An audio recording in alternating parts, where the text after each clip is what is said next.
Good morning. It's Steve Sisler, behavioral analyst. I'm going to discuss the attracting emotion this morning. Let me get it up on the screen. I'm bringing this up because I think some people are misinterpreting how this emotion functions. And I want to clarify how this emotion functions. So people can understand. Oftentimes when we listen to people and we listen to different people's, hey Jair, we listen to people's ideas or how they're explaining something, viewing the world, and we have to remember something. We don't see people as they are. We see them as we are. It's so important that you understand how that works. And the second thing you need to understand, yeah, you're about to text me. That's hilarious. The second thing we need to understand is this. The way your brain works. Our brains do not go about in the world in an effort to verify what we're thinking, as if to verify if it's true or false. What our brains do automatically is justify our current thoughts and beliefs. Okay? Every human being has thoughts and they have beliefs. These beliefs can be true, they may not be true, but nonetheless, they're beliefs. It's what we believe. You need to understand that your brain is not going about trying to verify whether or not you're believing something correct. People don't do that. And this is why we have such a polarized nation. It's why you always have differences in opinion. And people do not enter a conversation with the idea that maybe what I'm thinking and believing is completely untrue. Let's see if this conversation can shed some light on what I believe so that if I need to, I can change this belief. Nobody does that. Nobody.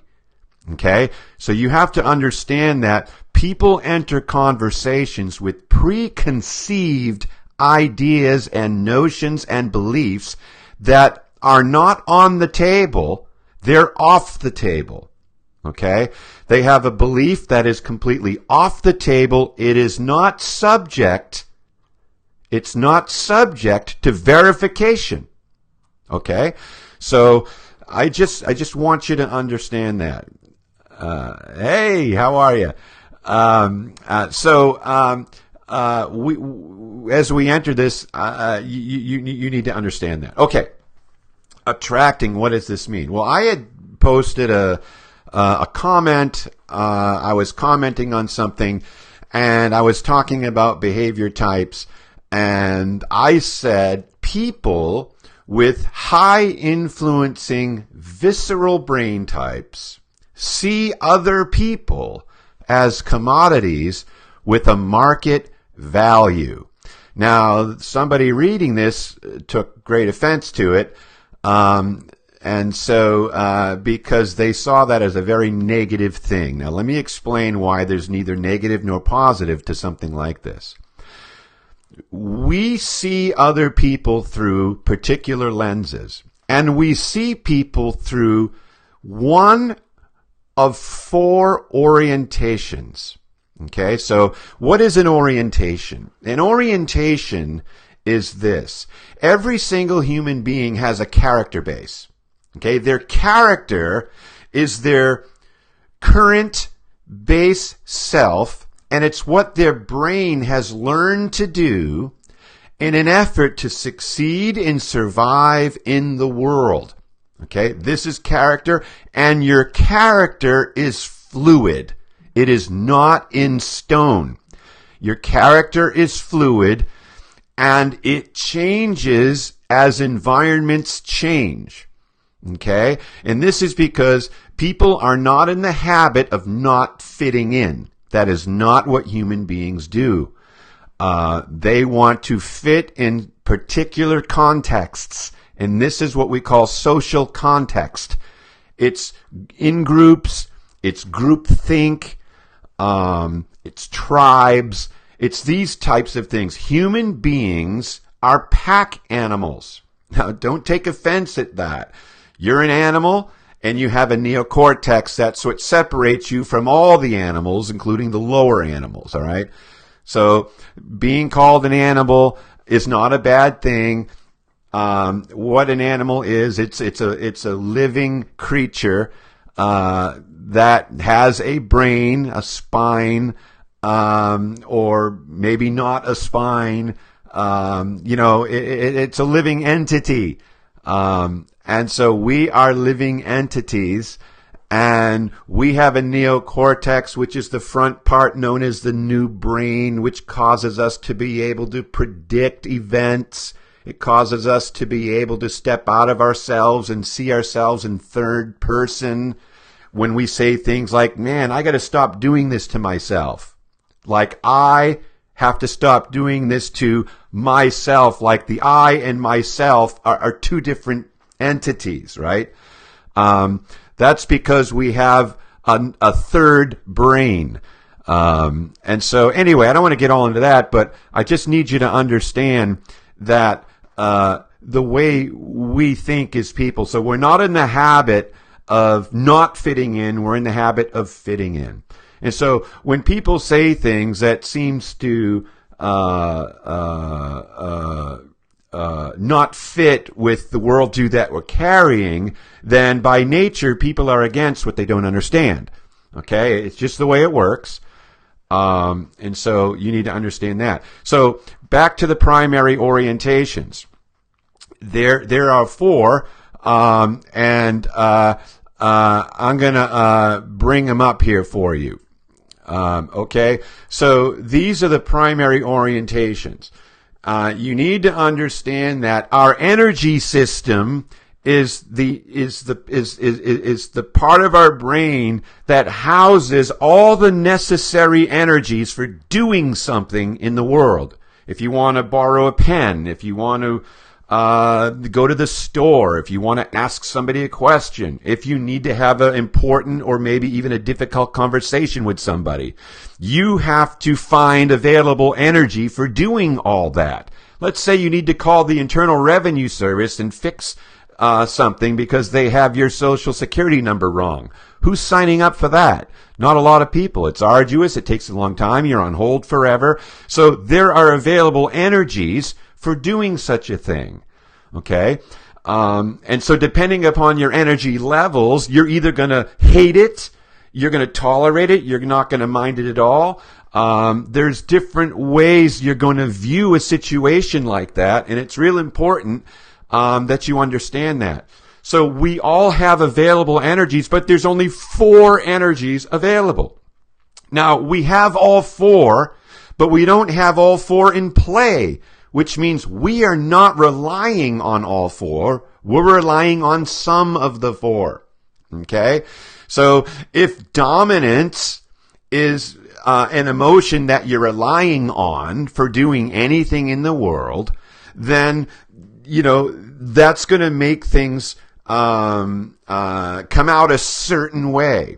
If submission is an energy that you're relying on for doing something in the world, it's going to come out a certain way. We can predict how you're going to respond and act in circumstances. If it's inducement, if you're relying on inducement to have a conversation, you're going to get emotional in that conversation.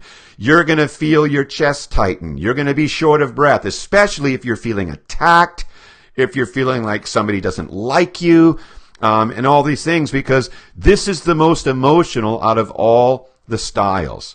Now, this is the one I want to talk about. So this is the optimistic emotion, and it has an orientation known as attracting. All right, now you need to listen hard because you're going to learn something if you do. What does that mean? It means this: people that have an intense or a higher, or they rely upon the optimistic emotion in the world are going to see other people as commodities with a market value. Well, what does that mean? Now, I said earlier that we don't see people as we are. I keep screwing that up. We don't see people as they are. We see them as we are. All right, let me say that again. We don't see people as they are. We see them as we are. And if I have an attracting orientation because I rely on an inducing energy in my brain, then I see myself as a commodity in the world. What does that mean? It means the better I look, the better I sound, the better I connect, the more important people I know, the better car I drive, the nicer my family looks. So all these attractive things are bound to me. I see myself as the better my package, then the more somebody's going to want me. Okay? The better my presentation, the more somebody's going to want to listen to me. Have you ever listened to a speaker and they're monotone? They stand in one spot. They're not animated. They sound like they're reading a script. Hi, Simone. They are not engaging. Their voice doesn't fluctuate. They don't have good eye contact.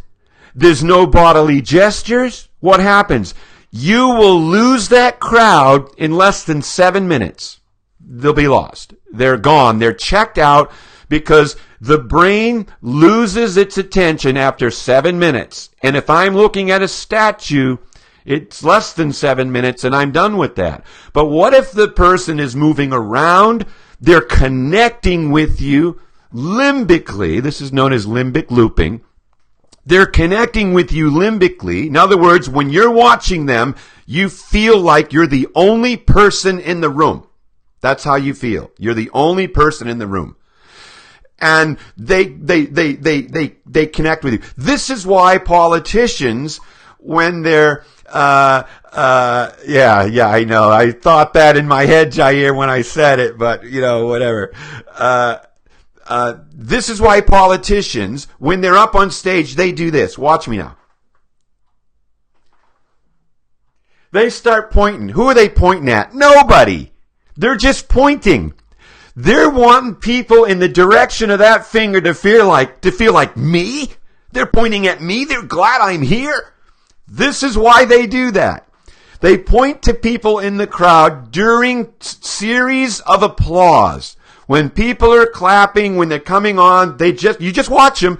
They'll start pointing to the crowd. They just point in different spaces. Okay? And everybody there feels like he's talking to me. So they create a limbic loop. It's a connecting point. Okay? Now, typically, those people, when they're doing this, they're becoming attractive. They may be faking it. Okay, because you can put this on. It doesn't mean you're actually this way. But people that are seasoned speakers and they know how this works, they will become this while they're doing their speech, and then it's not like them after that. And so this is an attracting brain type. So they're concerned about how they look. They're concerned about how they sound. They're concerned about what people think. They have 3 fears. Number 1, not being liked. Number 2, they have a fear of failing. And number 3, they have a fear of being mischaracterized. All right, I want to say that again. Number 1, they have a fear of not being liked. They have a fear of failing. And they have a fear of being mischaracterized. This is how you can tell if you are relying on an inducing energy. All right? This is what you'll feel. So you have a heightened awareness about what other people are thinking about what you're doing, about what you're saying, and about what you look like. Okay? Now, if you think about our current president right now, obviously, he does not care what anybody thinks. He's not afraid of losing. And he doesn't care if you mischaracterize him. Why? He doesn't rely on an inducing energy. What does he rely on? He relies on a dominant energy. Okay? So if you say, I don't like you, to a person who has no inducing energy, they might look at you and say, I don't like you either, we're even. And then move on. They don't give it a second thought, it doesn't ruin their day, blah, blah, blah, blah, blah. But if I say to you, where in the hell did you get that haircut? You look like a doofus. And you're relying on a inducing energy, that will ruin your day. Your blood pressure will change. You'll begin to shake, sweat, tremble. You're going to want to fix it. You're going to go home and look at your haircut. You're going to look to what's wrong with it. I hope nobody else thinks this. You're going to react. You'll become reactive. You may become emotional. Okay? All these different things start happening. Why? Because you have a heightened awareness about what other people are thinking. And you were trying to look good for the people around you, and it didn't work, at least with me. And so it's a violation of your brain. Okay? Now, people are either succeeding in the world or they're surviving the world. Okay? If you're an attracting brain type, and you're surviving in the world, which means you have a negative view of the world. So you survive the world, you don't thrive the world, you just survive it. Then you are a manipulator. You will manipulate. Okay? You will manipulate to get what you believe is yours. You'll manipulate in order to get into a position with other people.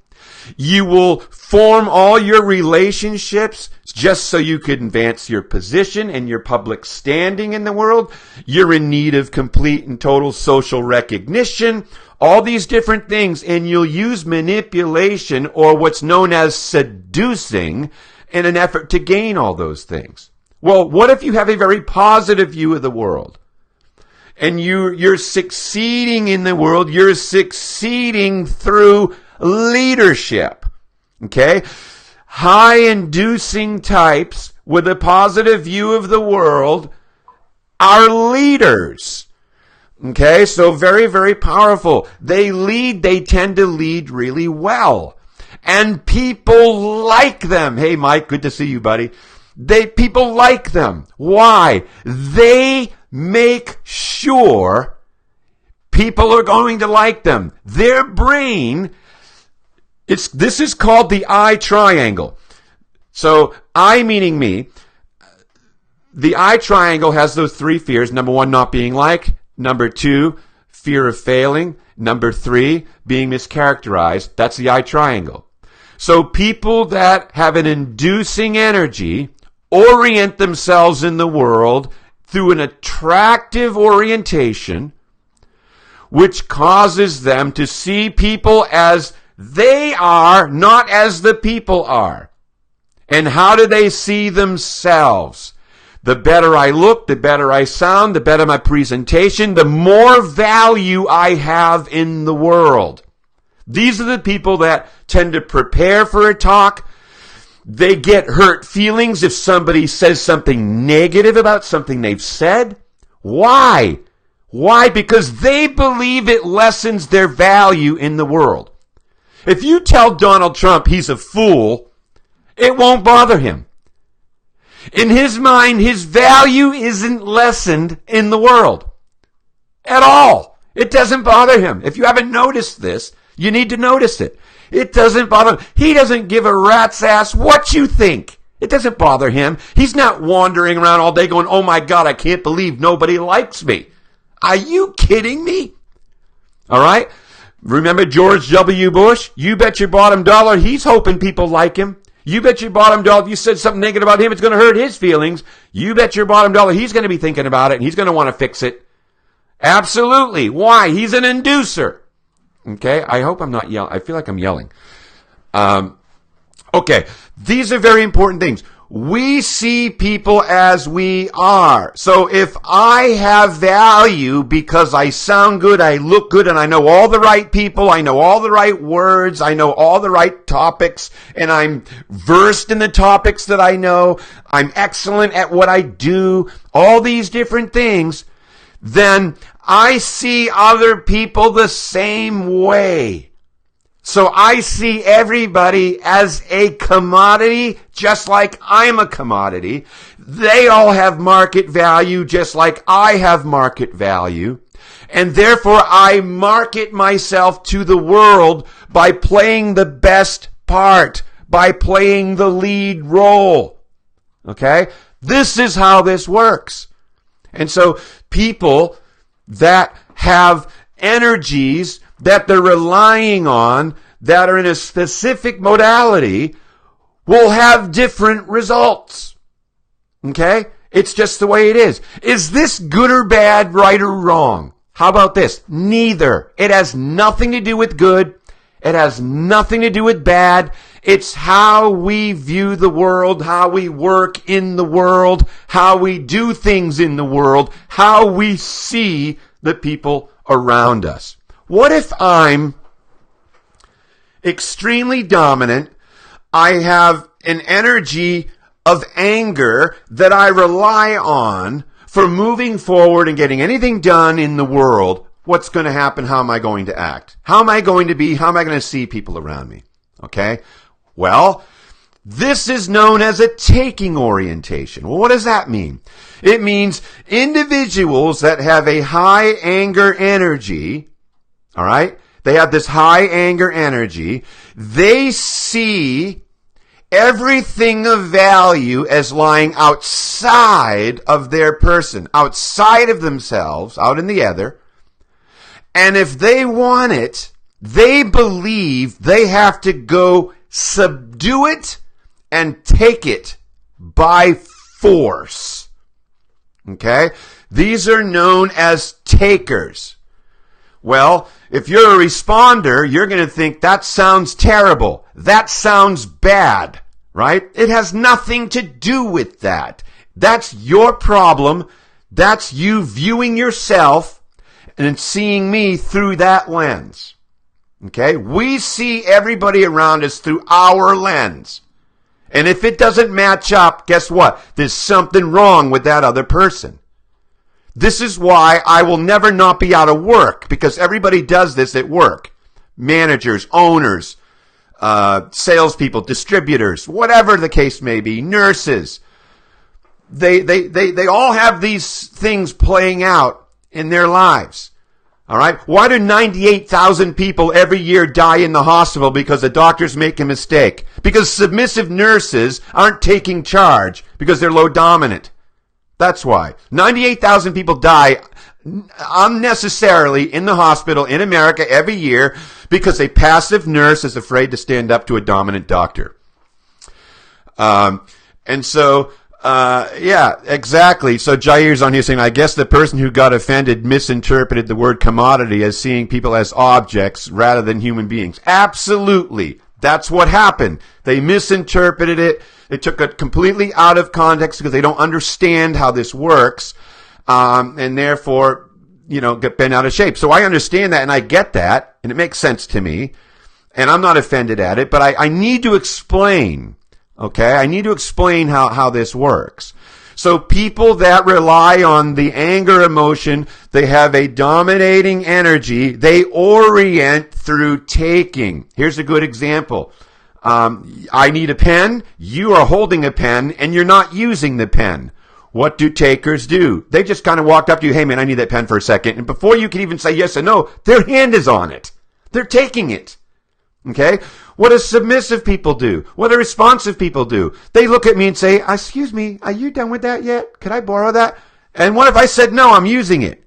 And they see clearly I'm not using it. I'm having a conversation. I'm just holding the pen. What are they going to do? Nothing. they're going to leave and go look for another opportunity. Why? Because people with submissive energies see all things of value as lying outside of themselves, but with this caveat, it can only be received from an outside source. So if you don't give it to me, I'm going to go without. I'll never get that pen from you if you don't hand it to me, because I can't take it. I can't attract it, right? I can't do that. Why? My brain doesn't function like that. That's not how my brain functions. Okay? So it's very important that people that have a submitting brain type do not progress in the world by taking the hill. They're better at holding the fort. And that's what they do. They'll hold the fort, but they don't take the hill. Okay? What do attractors do? They amass an army. So all these motivational speakers, a lot of times these are preachers. I have a lot of preachers in my database. I work with a lot of preachers. They're attractors. All right? They're visionaries. They're motivational speakers. They just have a different message.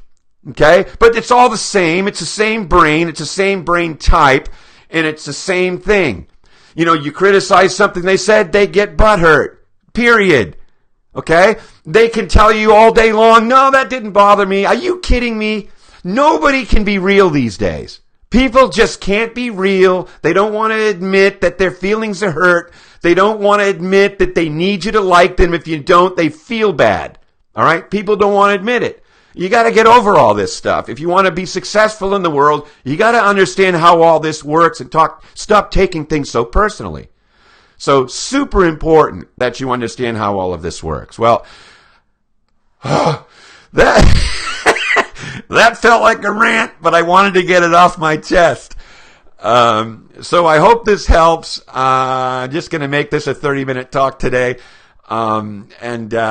So let's reiterate what I just said. Number one, people that have high influencing emotional strengths, their asset is inducement. Their asset is their ability to attract other people around them and to them. They have 3 fears. Number 1, not being liked. Number 2, failing. Number 3, being mischaracterized.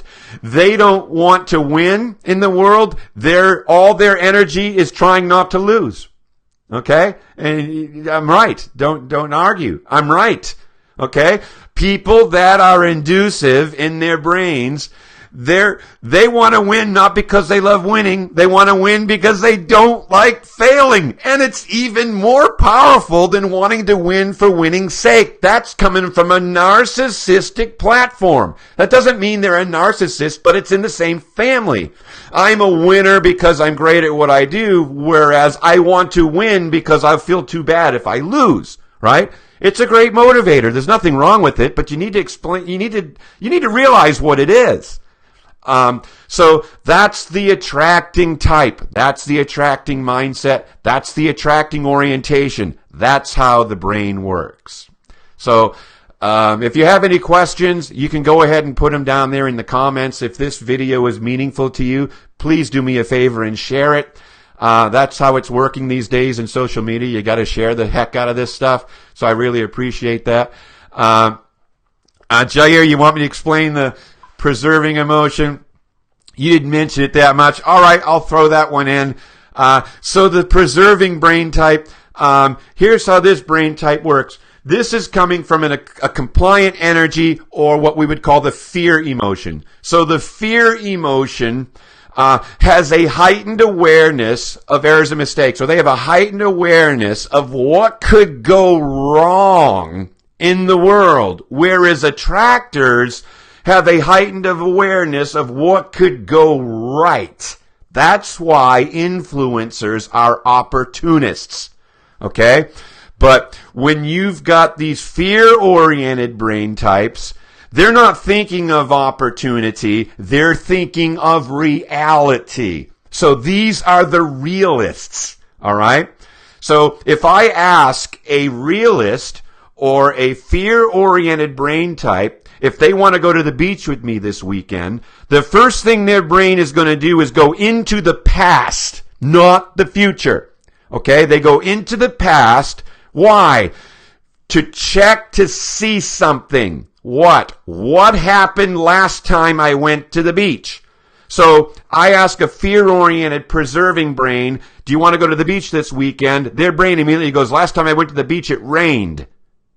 So immediately they're negative on going to the beach simply because they're bringing up a real situation that happened in the past where we loaded up, we drove 42 miles, we unloaded, we were only there 25 minutes and it poured rain, we had to load everything back up and go home. They don't want to do that again because they have a heightened awareness of what could go wrong, a heightened awareness of errors and mistakes, and this is coming from a brain that is systemic in its thinking. It's more structured. It likes to plan, organize, and orchestrate. That's how that brain works. If it can't do that, it doesn't want to participate. Okay?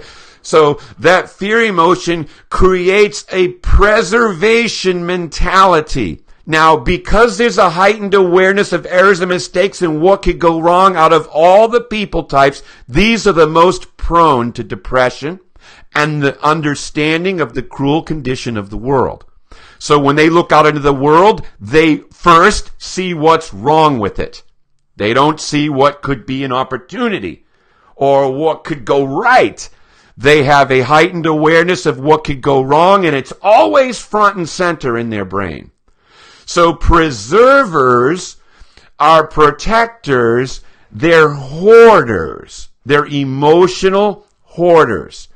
Now, when they're surviving in the world, they hoard what they have. In other words, they see the world as a crueler, darker place with not too much good out there, so I've got to protect what I have from all hostile entities out there. They live in a castle, they have a drawbridge, and they have a moat with alligators in it. And that's how they go through the world. And so when they aren't sure about anything in the world that's presented to them, the answer is always no. Okay? So who are these people in the workplace? These are the people that work in your IT department that are protecting all the passwords from everybody else. Yeah, I need that password. For what? Here comes 20 questions, right? I can't release this password because the world out there is hostile. Somebody might steal it, get in. All your security-based thinkers see the world this way. That's why they do that. That's why they like that. Okay? So, I could talk about that for a long time, but I've got some other things I need to do, but I wanted to throw that in since Jair brought that up. So thank you, Jair. They succeed through being very organizational in their thinking. But when they're surviving in the world, they're overly protective. And so they don't release information. They withhold information to other people. And it's annoying, by the way, if you're working with anybody like that. It's like pulling teeth. You want information. It's like dropping a bucket down into a 100-mile well and trying to crank it up just to get information out of these people.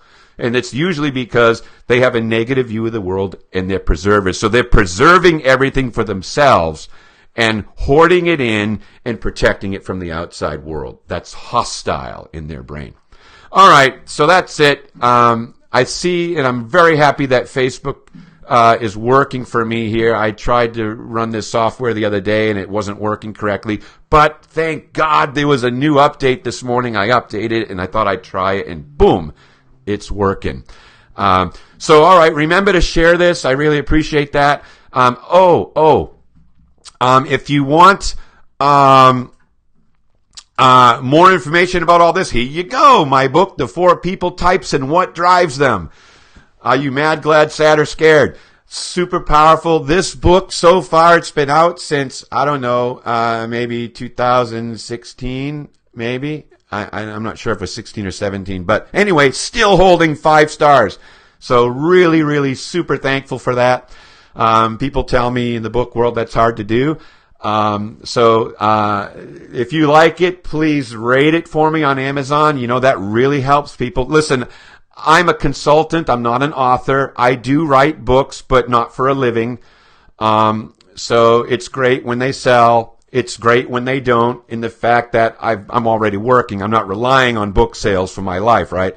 But I do like putting my brain in book form so that it can be referenced. Thank you, Michael, for sharing, buddy. I really appreciate that. I like putting my brain in pages. So if you're interested in where you sit on the orientation scale, you can always do a profile with us. If you want a full profile, you're going to get 65 pages or so, and you'll get a full debriefing from yours truly. We do have other analysts. Jair, he's an analyst. He's been trained by us. He's excellent. He can read behavior like a book.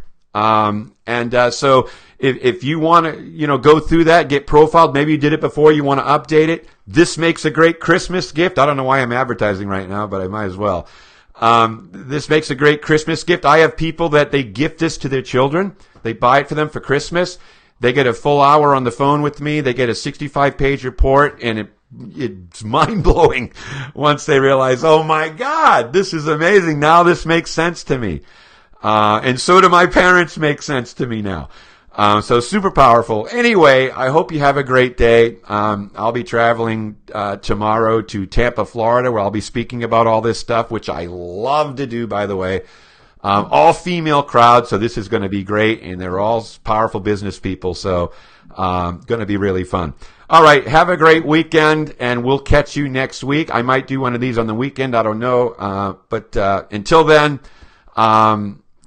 see ya.